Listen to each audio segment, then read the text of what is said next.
আমাদের ছাত্রছাত্রীরা তো অনশনরত, বিগত 3 দিন ধরে তারা অনশনরত এবং তাদের স্বাস্থ্যের অবনতি ঘটছে।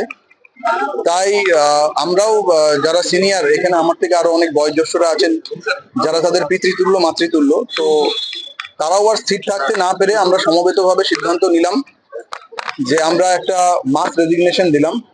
এবং মাস রেজিগনেশন দেওয়া মানে আমরা যে কাজ কাল থেকেই বন্ধ করে দিলাম তা না, কাজ আমরা করব। এই অচলাবস্থায় আমরা এরকম ভাবে হসপিটাল খালি রেখে যাব না।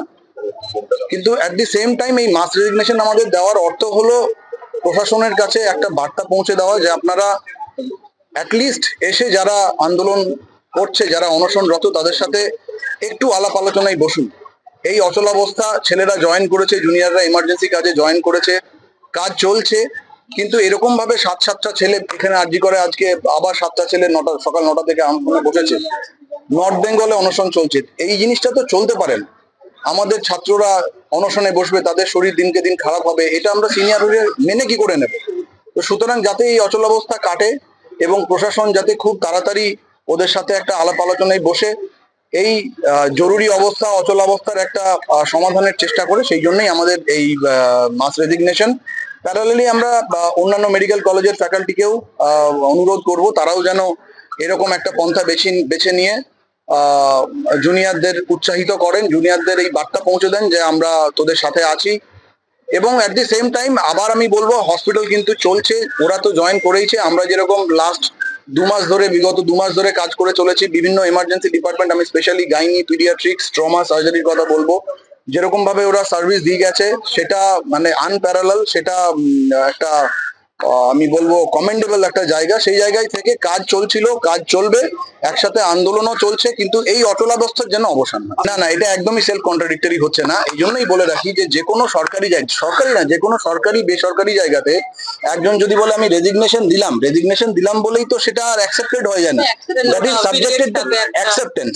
তো সুতরাং আমরা রেজিগনেশন দিলাম তার মানে এই না যে আমরা হাসপাতাল ছেড়ে চলে যাচ্ছি। এবং এটা আমাদের একটা প্রতিবাদ জানানোর ভাষা, এবং এটার একটা নোটিশ পিরিয়ড থাকে, এবং মানবিকতার স্বার্থেও এরকম রেজিগনেশন দিয়ে এত পেশেন্ট আসছে, আমরা ছেড়ে যাব কোথায়? যাবই বা কেন?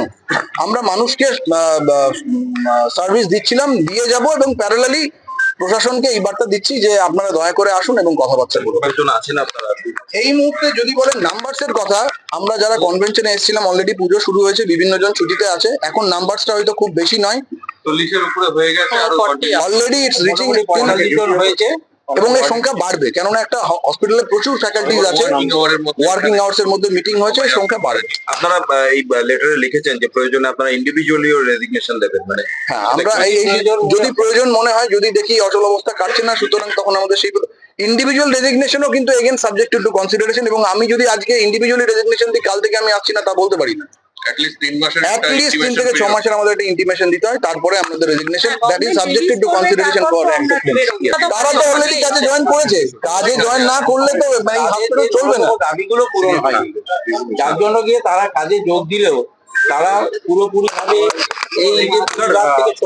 আমি একটু অ্যাড করে দিচ্ছি যে বেসিক্যালি 10টা দাবির মধ্যে কিছু কিছু দাবি আছে যেগুলো কিন্তু খুব সহজেই অ্যাড্রেস করা যায়। যেমন গতকাল আমরা দেখেছি স্বাস্থ্য সচিব এবং আমাদের স্বাস্থ্য অধিকর্তা বলেছেন যে সেন্ট্রাল রেফারেল সিস্টেম এবং ডিজিটাল যে পেশেন্ট মানে vacancy status, bed vacancy status, সেগুলো খুব তাড়াতাড়ির মধ্যে ওরা ইমপ্লিমেন্ট করছেন। তো এরকম কিছু অবজেক্টিভ দাবি যেগুলো আমি বলছি যে ওনারা করছেন, ওনাদের সদিচ্ছা আছে, এবং ওনারা যে করছেন এই কমিউনিকেশনটা যদি দুপক্ষের মধ্যে হয়, আমার মনে হয় এই অচলাবস্থাটা কাটবে।